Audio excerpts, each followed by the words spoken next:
Hello, and welcome back once again to the Psychedelic Art Exchange on YouTube.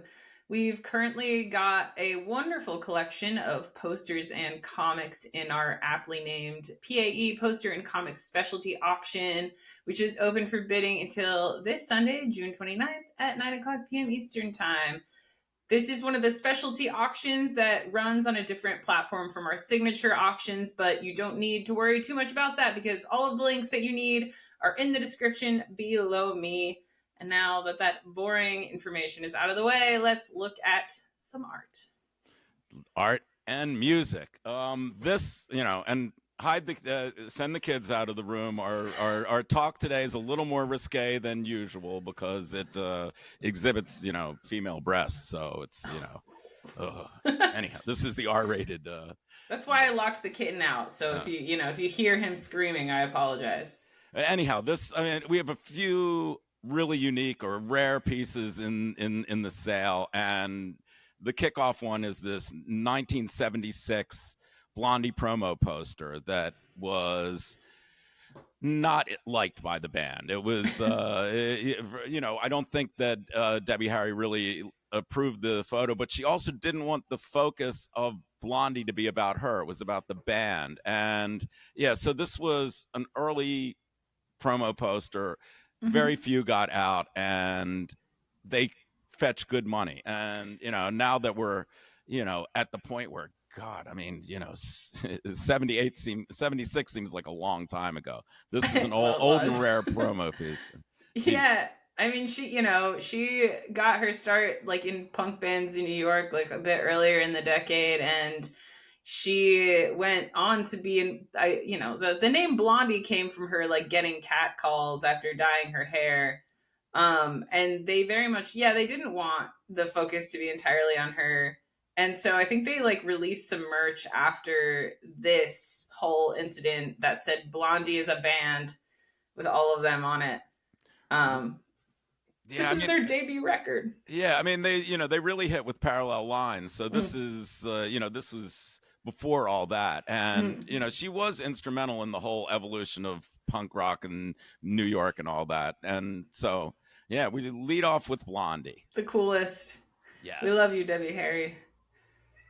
Moving on to another 1970s ingenue, Stevie Nicks. And what we have here is we have a real live photograph. This is a photograph that came from the artist's studio. It's a proof from the sessions. It's a really fine piece of art. For those of you into photography, this is a piece. And for those of you into Fleetwood Mac, which I got to admit at the time, when Rumors came out, I didn't want to have anything to do with it. It was pop music. It was on the radio. I was, into the Dead. I was too cool. And I thought that, Fleetwood Mac was Peter Green. They were a blues band. And those of you that don't have that reference of what the early Fleetwood Mac was, they're one of the great British blues bands. Do your homework. But if this is where you pick up on the story, it became quite a story with all kinds of, right, and drama and drugs and stuff. But this was even before they joined Fleetwood Mac. So this was like, years earlier when they were putting out albums, just the two of them. And, Stevie was talked into posing semi-nude for this. She was like so upset. She said she was crying during this shoot, but was pressured by the photographer and by Lindsey Buckingham, who, that's a little bit of foreshadowing, I suppose, for how their rock and roll relationship would go on. Yeah, she's just a teen here. She's, so that it's part of the story, and this is a really, unusual for us to have a piece of high-end photography like this. But this is a chance for you to own this. That is real rock and roll history right there. That's kind of that's crazy that we have that. Well, yeah, and the whole Rumors album and the breakup and all of that, it's fun stuff. Looking back, I can't deny that album now and those songs. They're part of all of it, you know. But yeah, you got mad at me for saying Lindsey Buckingham was a good guitar player, but he is. I guess if you're, not if you're comparing him to Peter Green and that's your point of reference, then yeah, it's that but whole. I think he's great. I'll have to take a closer listen. I unfairly rejected things just because of their popularity when I was a teen, because it was part of my ego structure. Anyhow. Now here's another more PG rated stuff now. Yes. All right. Now, well, I mean, this is controversy. I mean, this is the Black Panthers, and this poster doesn't exist in many quantities at all. It was, Eldridge Cleaver for president. And if you know anything about the history of the Panthers, and it weaves in and out of the poster scene, there's there's several Panthers posters that are deep collector's items, but this one comes up seemingly less than that. I mean, the whole story of the Panthers in the 60s, it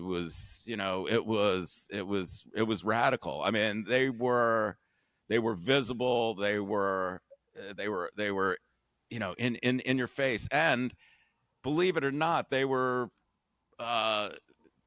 the group that got the NRA to start in being in in favor of gun control, because there was a protest in '65 where they showed up at the state capitol armed, because you were allowed to have open arms at that time, and as a result, there was a gun regulation law that was passed because the Panthers with guns scared a lot of white people. And so, I mean, if you're into the political relevance of this as it was then and as is now, this is a heavy piece sort of outside of our rock and roll fun, but it's all connected. Here it is, and it's a really fine example. So yeah. So there you have that. Amazing. It's cool. It's another one that I'm just like, that's so cool that we have that. Well, we'll bring it all back home with Captain Trips. Chuck Sperry in 2016 did 4 portraits of Jerry in various phases of his life: spring, summer, autumn, and winter. And this was the spring. This was Captain Trips with that, that hat, and just in time for 4th of July. I mean, the Grateful Dead are America. Everything that's right about America. Anyhow, before I go too deep into that, these are wonderful prints. If it is, and Chuck is the best printer. I mean, really, he's a master illustrator and printer, and and gets all the attention and ought to. So there you have it. You have Jerry for the 4th of July. I love that. And all 4 of those posters are really beautiful. I know you have one somewhere in that office with you. Yes. So. I have Summer, which is it's him with the leather jacket and the dark glasses. That's the one that I choose to live with every day. But this is such a fine thing. And I think that's the first time we've offered this specific one. Is that right? Yeah, we've offered a few from this little series in the past, but I don't think that this one's come through yet. I really love it. The paisley design and the print in the background. It's a real wonderful. I mean, Chuck Sperry rocks, man. There's nothing more you can say.